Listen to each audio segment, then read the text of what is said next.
Hello and welcome to this episode of Building Better with Bears, and in today's episode we're going to be building something a little different from classic medieval. We're going to go with something a little bit more fantasy. Today I have built this 4-story beast of a thing. It has 2 balconies on it, one on the 2nd floor and one on the 3rd floor for the private bedroom upstairs.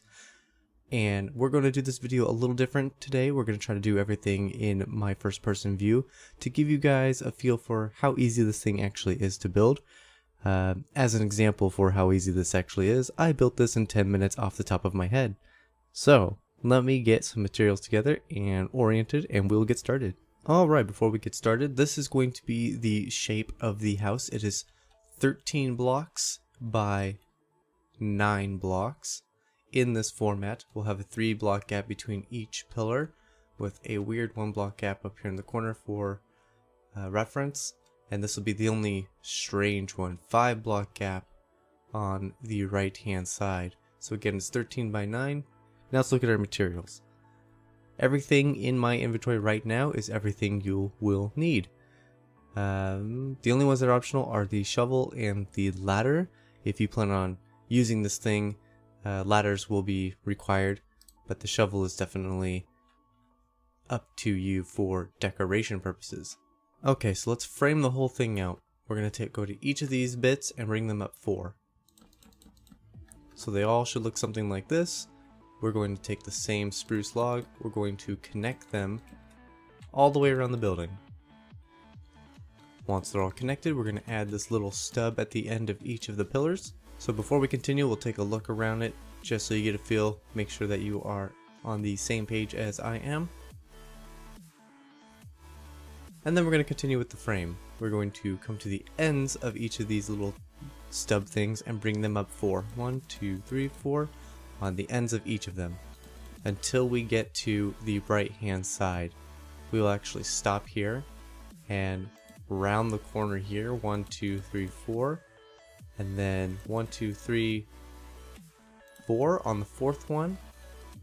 That's where we'll be creating another pillar. And then we'll be able to connect them back up with these 2 stubs. So you should see it's 1, 2, 3, same as that. And now we have an area for our balcony. We'll continue to bring up the 4 on each sides, and we will connect them in the centers. Now that we have all of our pillars up and connected, we're going to add these stubs to the ends of each of them.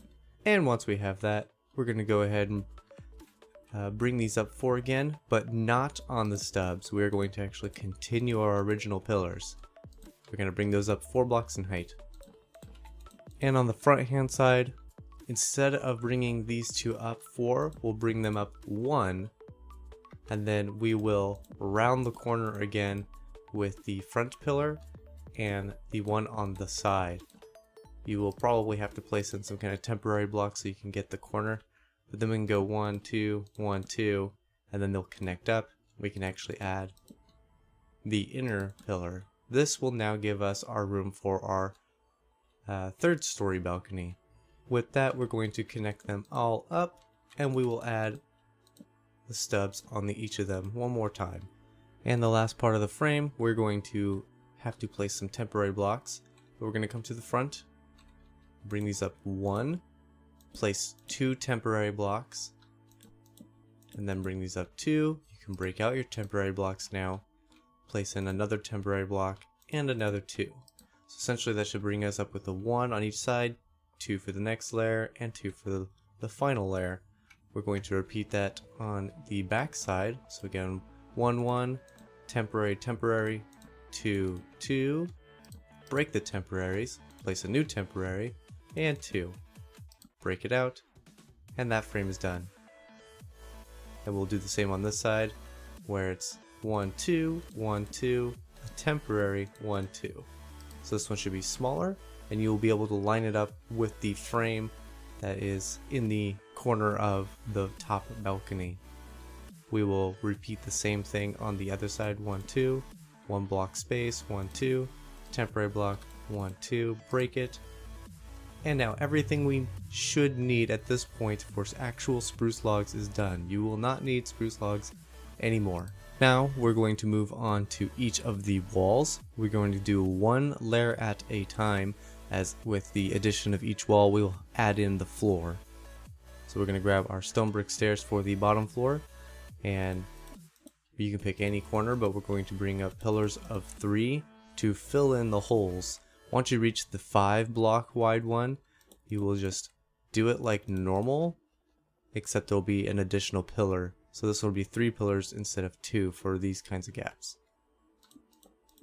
And with the 1 block hole, it'll just get filled in as it is a part of the hole in the back of the house. Now with the walls filled in with the pillars, we're going to grab our stone brick stairs, and it's going to be a simple matter of placing 3 in the bottom and 3 in the top. The only 2 places that we have to be careful is the main doorway. We'll do the 3 in the top, but we'll only do 2 on the bottom, and we're going to do them upside down. That way we prevent accidental, you want to walk into your house, your character tries to go up the stairs instead. We won't have that problem if you place them in upside down, they'll just go into the house. The other place is in the back weird corner. This is your access to your backyard, so we'll have 2 upside down ones here, and 3 upside down ones on the top. The rest of them shall be 1, 2, 3, 1, 2, 3, and we can go ahead and fill those in. With your walls complete, you can grab any wood you like. I'm going to use oak wood because I find it's the easiest to see when we are in darker situations. We are going to break out the blocks starting with where the door will be sitting, and we're going to remove all of this grass, and we're going to fill it in with the oak wood. With your oak filled in, we can grab our doors, and we can put our doors in now.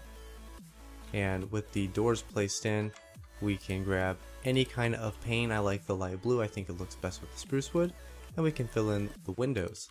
And this is where it's going to be up to you to include a ladder or some sort of inside staircase, but we are going to now start on the 2nd floor. Wherever there's a solid block of stone, we will place in a full block of oak, and then in all of the gaps we will fill it in with the half slabs. However, if this is a decoration house for you and you don't plan on making it livable, I do recommend you still grab torches and you place them into each of the gaps. We will prevent mob spawning inside our building, and we won't have to listen to their nonsense all night. Now we are on the 2nd floor. We're going to grab bone blocks. These may be more difficult for you to get a hold of. If you do not have access to bone blocks, you may use wool or concrete powder. As long as it has that white look to it, you'll be fine. You have an option here. You can either place in torches in the corners, because these corners will get blocked off from the player, or you can do what I do, which is just fill them in. But again, if you are shy on blocks, you can just use a torch to prevent mob spawning. We're going to fill in each of the main corners, that way you remember to get those gaps. If you're using bone blocks, be sure that your orientation is correct. You don't want to accidentally place any of them sideways. And then once you have your 4 corners in, you will create the same gaps that we did on the 1st floor. Once you have your gaps, with the exception of this one from the balcony, you will not place a block on this one, but you will place a block in between for the rest of them. And once you have them in, to save yourself a little bit of hassle, you can grab your window and place it in. That way, placing in this other block isn't nearly so difficult. You'll get the orientation right. It's a little aiming with the window, or you can do what I do, fill in the whole thing, break out the center block, then put the window in. Now back to the door. You probably will have to place in a few temporary blocks so you get the top bit. That way, when we place our door in, we don't have a gap above the door. This next step is purely aesthetic. You do not have to do this, but if you don't like the logs, you can rotate their orientation so they look like they are sitting in there more solidly, or even further, you can replace them completely with the oak planks. That way you got a more solid floor. Up to you, again, completely aesthetic. While we are still on the 2nd floor, we will add in our torches now. This will help prevent the mob spawning again, but this time from the 2nd floor. And we are going to go grab our oak wood planks, and we are going to again place them on top of any solid blocks. In this case, they're going to be bone blocks. In the corners, if you use the torch trick, just fill it in with a full block there. No one will know the difference, and it doesn't matter. We're going to grab our slabs now and fill in the gaps. Again, if you are planning to use this house, you will find a place to include a ladder or a staircase, but this is not a livable house for me, so we are just going to fill it in. Now the third floor is nice and easy. It is exactly the same as the second floor. We'll make sure we hit our corners, we'll do the gap, and we'll also include a window right there. We're going to do this for all of the sides. Once we wrap around here, however, we are going to include a double door, so we'll actually place our blocks inside here. We'll grab our doors, and you can place in your new double doors here. We will grab our bone blocks, and again we have another weird section where we are going to have a 2-gap window looking into here. Everything else is exactly the same as our second story, so we will fill them in now. And you guessed it, for the final floor we're going to grab our oak planks. We're going to put them on top of any solid blocks. In this case it is bone again. And in all of the gaps we will fill it in with our half slabs. And I'll give you the spiel one more time. If you plan on using this, be sure to include a ladder or a staircase. If you do want to use this, I would recommend a ladder. The attic has very little headspace, and therefore a staircase will probably just get you stuck and you'll end up having to bash your way through the ceiling. At this point, we no longer need our panes for our windows, so to tackle another block, we'll grab our buttons and we'll put them on the ends of each of the stubs. Once you have this complete, you will no longer need your buttons. Alright, let's move on. Let's do the frame of the roof. That way we can be done with the roof. We're going to bring out the stone stairs 2 blocks out from there, do an upside down one, a connecting one, an upside down one, and that's as far as we'll go. 2 steps up, 1, then we can do our full block, and it's just a simple pattern from there. If you're counting full blocks, it's 1 full block, stair, stair, 2 full blocks, stair, upside down stair, just like that. We'll be able to connect it up from the other side now just as easily. Follow the same method. We'll bring this out 2, do an upside down stair, right side up, upside down, 1 full block, stair, stair, 2 full blocks, stair. And that is the frame on the front. We will repeat the exact same thing on the back side. On the back side, we will stop right on top of the stub that comes out. It does connect up to the next A-frame, and so therefore you don't want to bring this out anymore. We will go to the next A-frame. We'll start with the front. It's going to be, again, the same thing. We're going to bring it 2 blocks out from here. Right, upside down stair. And it's basically the same thing. 1 full block, stair, stair, 2 full blocks, stair, upside down stair. Then you got the right side up one and the one on the front. I like to come to the other side and work my way down. That way you don't accidentally have any starting problems because we don't have the same reference point. And once we reach the full block, we know we have completed this. We can go to the other side and do the same thing. 2 blocks out, along the stub, upside down, full block, stair, stair, 2 full blocks, and then the peak of our roof, the stair, upside down stair, the one on top and the one coming out. And we'll work our way down over here again to prevent ourselves from having false starting points. So 2 blocks, upside down, right side up, full block, and then the upside down stair. And then you can see what I mean by these two match up with each other. Keeping with the stone stairs, we're going to bring them across so they connect up, and we'll do the same on the other side, bring them all the way across so they connect up. This next step is technically unnecessary, but I like it for building's sake. You take a spruce log and you bring it all the way across from the block point that's just shy of being the top. And we'll do that for both of them. I see I've forgotten to put my slab on top of the ends of the stairs. If you don't put the slabs on top of the stairs, you will get a spawnable location here, and therefore you'll have mob spawns. Once we have our pillars in, we're going to start bringing in the stone stairs across, but these do have a center point, so we're going to locate the center point. So one more on each. There's our center point. We're going to grab a chiseled stone brick. This is a fancier, more fantasy house, so chiseled seems to work for them. We'll find the center point for this one as well. 1, 2, 3, 1, 2, 3. Perfect. There's the center point. Chiseled, slab, and the framing of the roof is complete. With the frame complete, for convenience sake, it is more difficult once you fill in the roof. So we're going to do this step first. We're going to grab our oak wood stairs, and we're going to place them in along from pillar to pillar all the way to the top, but we're going to be facing those pillars. So 1, 2, 3, 4, 5. We're only going to do them where they line up with the pillars. So 1, 2, 1, 2, 1, 2, and again with these pillars, you watch your head, we just put in a top point there.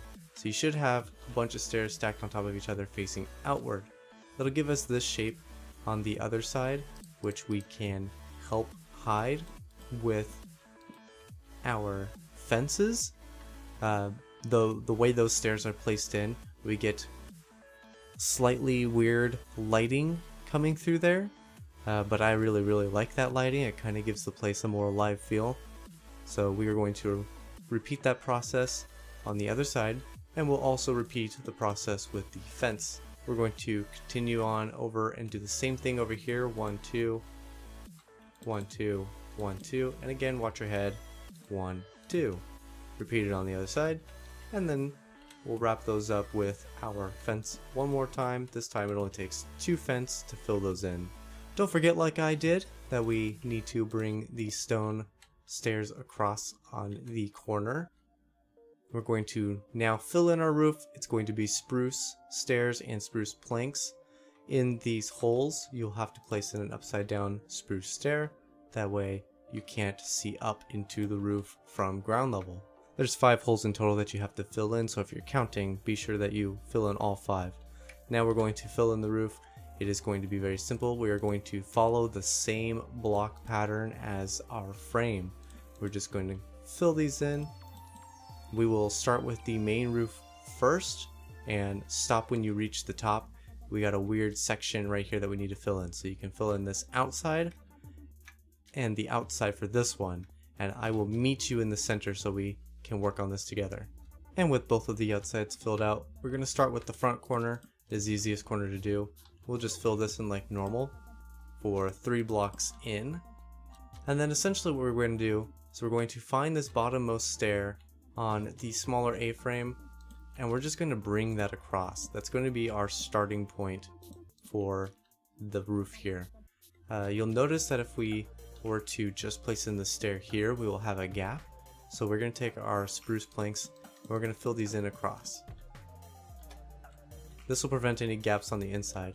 Now you have your starting point. It's just a simple matter of filling in the roof from there. Right about now you should have something that looks something kind of like this. We're going to do the roof over our balcony here. Looks like I was a little bit of a fibber. We definitely, this is not optional, we do need 2 more spruce logs on the ends of each of the corners here. We're going to put a cobblestone wall on top of each of those and a spruce fence on top of each of those. Once we have that, we're going to grab our spruce wood slab and our oak wood slabs, and we're going to begin this pattern of 1, 2, and then we're going to need to create a 1 step down, 1, 2, and then 1 more step down, and that will be the shape of it. We're going to fill it in, but it is going to be a back and forth pattern between spruce and oak slabs until you reach the other side of the other fence. Then we can just fill these in. And you'll see that I brought this out too on the top and it wasn't the right shape. That is because we have an extra space here where this log does not come out. So the whole top side will actually just be 1 block beyond that first step. And again, we'll keep going with our alternating pattern for oak, and we're just going to fill it in. If you placed in buttons, you will not be able to fill these in here, so you'll pop out the buttons That'll allow you to fill in the rest of this roof section. Once you have that filled out, we're going to connect up where the edges here, where they connect, to give it a smoother look. And once we have that, we're going to add one to the bottom of each of the spruce ones to give it a little bit more shape. And then to add more shape on top of that, we'll add an additional one to the corner here. This will kind of give us that look of like a canopy over the top, but it's made out of wood, so it's solid.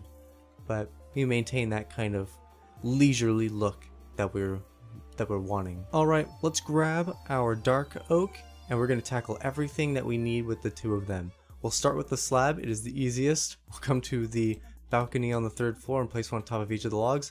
Done. You do not need those anymore. Now we're going to move on to the stairs and we're going to start framing the area. We're going to do wherever there's windows, we're essentially just going to place one upside down and one upside down in the other corner to give it that more rounded look. We're going to repeat that on all of the windows that are made of bone, that have the bone in them. Once you have all of your upside down dark oak stairs, we're going to take our dark oak stairs and bring them upside down from the stub to stub underneath each of the windows on the 2nd floor. You should not have to do that on the 3rd floor. Once you have that, now we are done with the dark oak blocks. We're going to grab our grass block, wooden trapdoors, and bone meal. And for the 2nd story and the 3rd story, we're going to fill in the grass, we're going to add the trapdoors, and we're going to bone meal them. I personally don't like flowers, so mine will be all grass. You're going to fill those in along each of them, except for on the inside balcony here. Look at that, even this bear makes mistakes. The dark oak stair, I forgot, runs across the balcony section, so this weird upside down one actually gets rotated. I forgot about that, because when we're placing in the trapdoors for these, you'll make sure to pop out that trapdoor right there, because it's going to be in the way for our next step, which is to include our fencing along the tops of those upside down stairs, and that will complete our fencing for the balcony so you don't fall off. Structurally speaking, we are now on the last step for things that are necessary for the house. We're going to do the cobblestone wall first and then the spruce fence. We're going to start with the cobblestone wall, and we're going to place one on the bottom of each of the pillars all the way around, and on the bottoms of the stubs for the 1st floor, and then you'll fill in the gaps with the fence. On the 2nd floor, we built on top of the stub, so there's no place to put a cobblestone wall there, so they'll just be on the undersides of these stubs, and we'll add the fence 2 blocks down to make up for that lack of cobblestone wall there. And since we're here in the corner, for your balcony, you'll bring them 2 blocks up, just the fence, then you'll be able to fill in all of these, same as here, cobblestone, 2 fence. And finally, we are on the last floor. We'll start with the balcony bit first. This is the only one that's kind of strange.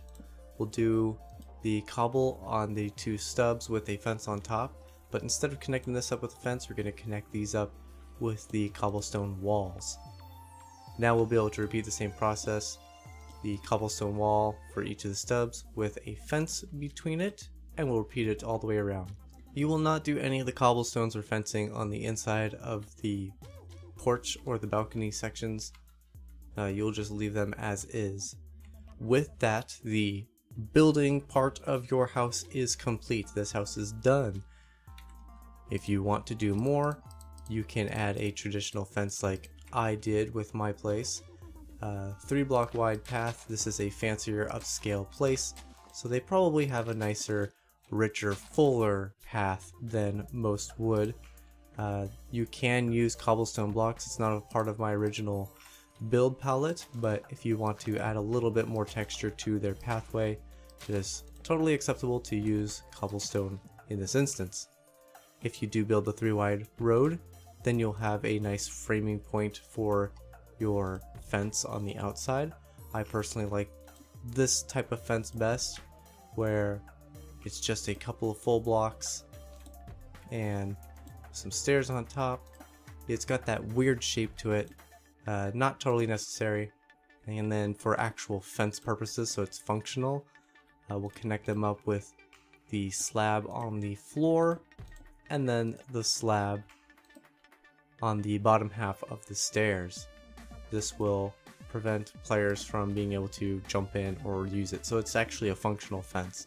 Works with animals, so you can keep your horses in here, you can lock your chickens in here, what have you.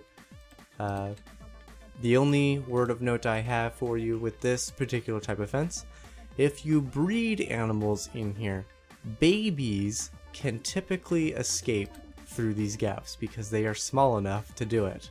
So it's the only word of caution there. We'll go back to the other maybe item. Here's our shovel, the last maybe item.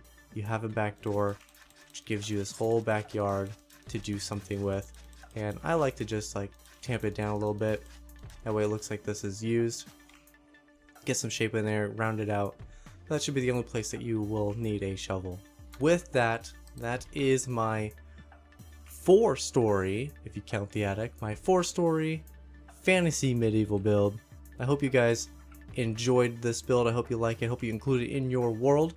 Thank you for watching. Subscribe if you haven't, and I will see you guys in the next episode of Building Better with Bears.